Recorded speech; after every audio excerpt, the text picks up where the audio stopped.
Sir మీరు ఎప్పుడు సంక్షోభంలో అవకాశాలు చూసి ఎత్తుక్కోవాలి అంటారు. మొన్న శ్వేతపత్రం రిలీజ్ చేశారు కదా సార్, దాంట్లో ఎప్పుడు పోలవరం కంప్లీట్ అయ్యిద్ది అంటే మీరు చెప్పలేదు కదా సార్. నా తల్లి చాలా తెలివి ఎక్కువ అయిపోయింది అందరికి. ఇప్పుడు పోలవరం వచ్చింది ఇష్యూ ఏంటంటమ్మా, అక్కడ డయాఫామ్ వాల్ ఒకటి ఉంటుంది, మీకు అందరికి రాష్ట్రంలో ఉండే అందరికి అర్థం కావాలి. పోలవరంలో నదిలో ప్రాజెక్ట్ వస్తుంది, ఎక్కడైనా సరే నదికి అడ్డంగా కడతాం. పోలవరం నదినే తిప్పి ప్రాజెక్టు కడుతున్నాం.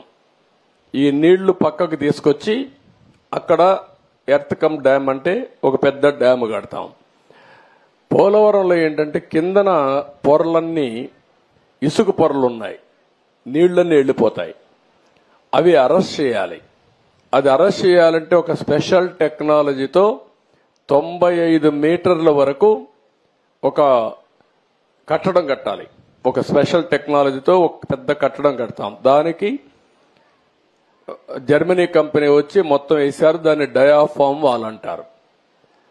అది నేనేం చేశానంటే పోలవరంలో 6 నెలలే పనులు అవుతాయి. జూలై నుంచి వర్షాలు వస్తాయి, డిసెంబర్ వరకు వరదలుంటాయి. డిసెంబర్లో ప్రారంభిస్తే మళ్లీ మేకంతా పూర్తి చేయాలి. జూన్లో మళ్ళా వర్షాలు పడే పరిస్థితి వస్తుంది. 6 నెలలే వర్కింగ్ సీజన్. నేను కష్టపడి 2 సీజన్లో ఆ డయాఫామ్ వాల్ పూర్తి చేశాను, చాలా ఇబ్బందులు పడి.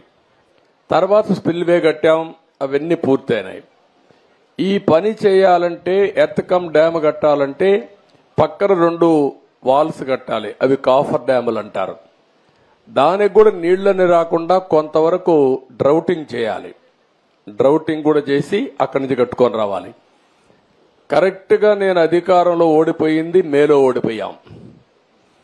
మే జూన్ వరకు గాని పనిచేస్తుంటే డయాఫామ్ వాల్స్ అన్ని పూర్తి చేసేస్తుంటే నీళ్లు అక్కడికి వచ్చేటి కాదు. ఒక చిన్న గ్యాప్ ఉంటే కాంట్రాక్టర్ మార్చారు, ఆఫీసర్లు మార్చారు, వర్షాలు వచ్చాయి, 2 ఏళ్లు పట్టించుకోవాలా. నీళ్లన్నీ వచ్చి డయాఫామ్ వాల్ కింద నుండేదంతా సుడులు తిరిగి, ఎందుకంటే అవి పెద్ద ఎత్తున 20 లక్షలు 30 లక్షల క్యూసిక్స్ ఆఫ్ వాటర్ వస్తుంది.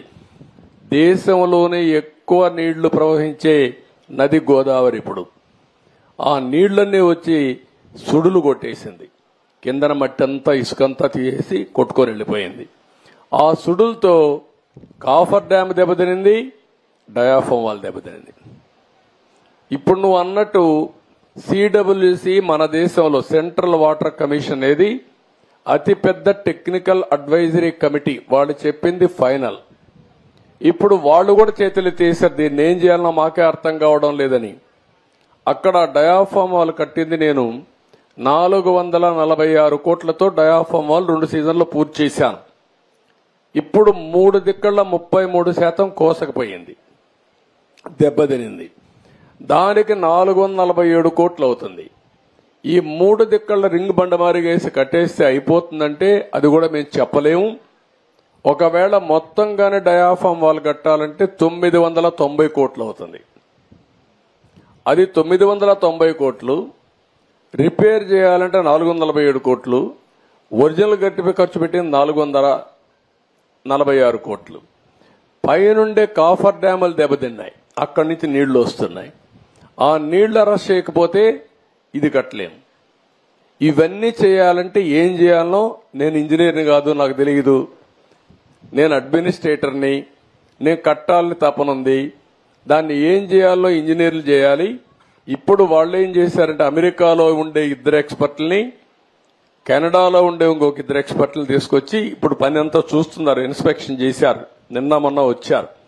వాళ్ళు మొత్తం స్టడీ చేస్తున్నారు. ఏమి ఇవ్వాలనో వాళ్ళు ఇచ్చిన ఆలోచనలు ఇచ్చిన తర్వాత పూర్తి చేసే కార్యక్రమానికి శ్రీకారం చుట్టాలి. ఇప్పుడు దీంతో ఏమైంది, నేను రివర్స్ టెండర్ అన్నాడు. 500 కోట్లు 600 కోట్లు ఆదా చేస్తా అన్నాడు. ఇప్పటికి నష్టం ఎంత తెలుసా తల్లి, 70,000 కోట్లు. ఇప్పటికి అది 1,00,000 కోట్లు పెరుగుతుంది. ఒక దుర్మార్గమైన ఆలోచనతో పోలవరాన్ని గోదావరిలో ముంచాడు. మళ్ళా అడ్డదుడ్డంగా ఆర్గ్యూ చేసే పరిస్థితికి వస్తున్నారు. ఆ రోజు పెద్దలందరూ వారించారు. గవర్నమెంట్ ఆఫ్ ఇండియా ప్రాజెక్ట్, అది పీపీఏ అని ఉంటుంది, అంటే పోలవరం ప్రాజెక్ట్ అథారిటీ. వాళ్ళు మీటింగ్ పెట్టుకొని ముఖ్యమంత్రి చెప్పారు, నువ్వు తొందరపడుతున్నావు, తొందరపడద్దు, గతంలో కూడా మారికి జరిగింది, మీరు వెయిట్ చేయండి అని. గవర్నమెంట్ ఆఫ్ ఇండియా నుంచి సెక్రటరీ చైర్మన్ దానికి ఆయన ఒక లెటర్ రాశాడు, తొందరపడద్దండి, 2 రోజులు వెయిట్ చేయండి, మేము రిక్వెస్ట్ చేస్తున్నాం మిమ్మల్ని, తొందరపడి మీరు నిర్ణయం తీసుకుంటే రేపు పాత కాంట్రాక్టర్ కొత్త కాంట్రాక్టర్ ఇద్దరి మధ్యలో ప్రాజెక్టు మునిగిపోతే ఎవరినడగా తెలియదు, ఎవరికి జవాబుదారితనం తెలియదని చెప్పినా వినకుండా ఇష్టానుసారంగా చేసే పరిస్థితికి వచ్చాడు. ఇది టెక్నికల్ సబ్జెక్ట్ అయినా ప్రజలు అర్థం చేసుకోవాల్సిన అవసరం ఉంది.